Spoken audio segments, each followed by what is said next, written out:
अस्सलाम वालेकुम। आज हम बात करेंगे प्रॉफिट एडम एएस की रियल लाइफ स्टोरी की। संगीत। सूरह बकरा में अल्लाह ताला ने हजरत आदम अलैहिस्सलाम का जिक्र किया है। जब अल्लाह ने इंसान नाम की मखलूकन को पैदा करने का इरादा किया तो उन्होंने फरिश्तों से फरमाया, मैं जमीन में अपना एक खलीफा बनाने वाला हूं। यह सुनकर फरिश्तों को ऐसा महसूस हुआ कि शायद उनकी इबादत में कोई कमी रह गई है, इसलिए अल्लाह ने कोई नई मखलूक बनाने का इरादा किया है। फरिश्ते जिन्नात जैसी मखलूक पहले देख चुके थे जो अकल में कमजोर और लड़ाई झगड़े करने वाले थे। उन्होंने अर्ज किया, ऐ अल्लाह, हम तो तेरी तस्बीह, हम्द और पाकी बयान करते हैं। क्या तू ऐसी मखलूक पैदा करेगा जो जमीन पर फसाद और खून खराबा करेगी? अल्लाह ने जवाब दिया, मैं वो जानता हूं जो तुम नहीं जानते। फरिश्ते आपस में बोले कि अल्लाह जो भी मखलूक बनाएगा वो इल्म में हमसे ज्यादा नहीं हो सकती। फिर अल्लाह ताला ने आदम अलैहिस्सलाम को इल्म अता किया, उन्हें तमाम चीजों के नाम सिखा दिए। उसके बाद अल्लाह ने आदम को फरिश्तों के सामने पेश किया और फरमाया, अगर तुम सच्चे हो तो मुझे इन चीजों के नाम बता दो। फरिश्तों ने अर्ज किया, हमें तो उतना ही इल्म है जितना तूने हमें सिखाया है, उसके अलावा हमें कुछ मालूम नहीं। फिर अल्लाह ने कहा, ए आदम, तुम इनको चीजों के नाम बता दो। जब आदम ने सबके नाम बता दिए तो अल्लाह ने फरिश्तों से फरमाया, क्या मैंने नहीं कहा था कि मैं आसमानों और जमीन की छिपी बातें जानता हूं? और फिर अल्लाह ने हुक्म दिया, तुम सब आदम को सजदा करो।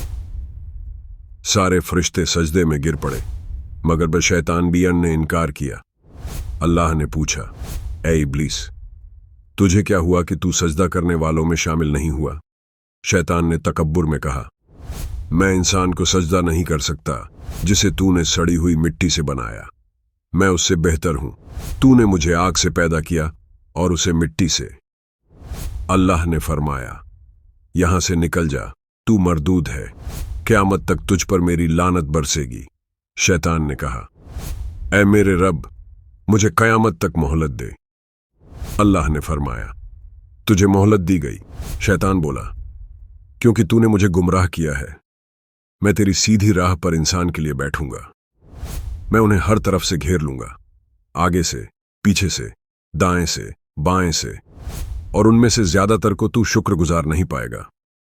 अल्लाह ने फरमाया, यहां से निकल जा, तू जलील और रांद है। जो तेरी बात मानेगा मैं उन सब के साथ जहन्नुम को भर दूंगा, मगर मेरे खास बंदों पर तेरा कुछ असर नहीं चलेगा। जन्नत की तमाम नेमतों के बावजूद आदम अलैहिस्सलाम को तन्हाई महसूस होती थी। फिर अल्लाह ने हजरत हव्वा अलैहिस्सलाम को पैदा किया ताकि आदम को उनसे सुकून मिले।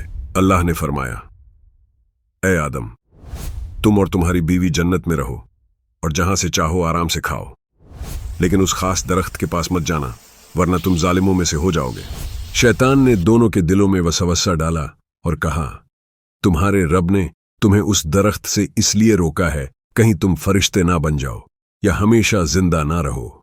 शैतान ने कसमें खाईं कि वो उनका सच्चा भला चाहता है और आखिरकार उन्हें धोखे से उस दरख्त की तरफ ले गया। जब आदम और हव्वा ने दरख्त का फल खा लिया तो उनके सतर जाहिर हो गए। वो दरख्तों के पत्ते तोड़कर अपने ऊपर लगाने लगे ताकि अपने जिस्म को ढक सकें। अल्लाह ने पुकारा, क्या मैंने तुम्हें उस दरख्त से मना नहीं किया था और यह भी नहीं कहा था कि शैतान तुम्हारा खुला दुश्मन है? तब आदम और हव्वा ने कहा, ऐ हमारे रब, हमने अपने ऊपर जुल्म किया। अगर तू हमें माफ न करेगा और हम पर रहम न करेगा तो हम जरूर तबाह हो जाएंगे। अल्लाह ने फरमाया, अब तुम सब नीचे उतर जाओ, तुम एक दूसरे के दुश्मन होगे। जमीन पर तुम्हारे लिए रहने की जगह है और एक वक्त तक रोजी हासिल करने का मौका। वहीं तुम जिंदगी गुजारोगे, वहीं मरोगे और वहीं से फिर उठाए जाओगे। दुनिया में आने के बाद आदम अलैहिस्सलाम ने 40 साल तक तौबा की। आखिरकार अल्लाह ने रहम फरमाकर उन्हें माफ कर दिया और फरमाया, तुम और तुम्हारी औलाद दुनिया में रहो और जब मेरी तरफ से कोई नबी हिदायत लेकर आए तो उसकी बात मानना। जो मेरे नबियों को झुठलाएंगे और मेरी आयतों से इनकार करेंगे वो जहन्नुम में जाएंगे और हमेशा वहीं रहेंगे। आदम और हव्वा अलैहिस्सलाम ने दुनिया में जिंदगी गुजारी और इन्हीं से इंसान की नस्ल शुरू हुई। हजरत आदम करीब 900 साल तक जिंदा रहे और फिर वफात पा गए। इस पूरे वाक़ये से हमें यह हिदायत मिलती है कि जब शैतान ने गलती की तो उसने माफ़ी मांगने के बजाय तकब्बुर किया और अपनी गुमराही का इल्ज़ाम अल्लाह पर डाला। मगर जब आदम अलैहिस्सलाम से गलती हुई तो उन्होंने अपनी गलती मानी, फौरन तौबा की और तब तक माफ़ी मांगते रहे जब तक अल्लाह राजी न हो गए। हजरत आदम की सुन्नत यह है, जब इंसान से गलती हो जाए तो वो अपने रब से माफ़ी मांगे और उसे मना ले। बेशक अल्लाह बहुत माफ़ करने वाला, रहम करने वाला है। तो ये था हजरत आदम अलैहिस्सलाम का एक बेहतरीन और इबरतनाक वाक़या। Subscribe to watch more profit stories. आप अगली कौन सी पैगंबर की कहानी सुनना चाहते हैं, कमेंट में बताइए। अगर आपको प्रॉफिट सीरीज पसंद है तो चैनल को जरूर सब्सक्राइब करें।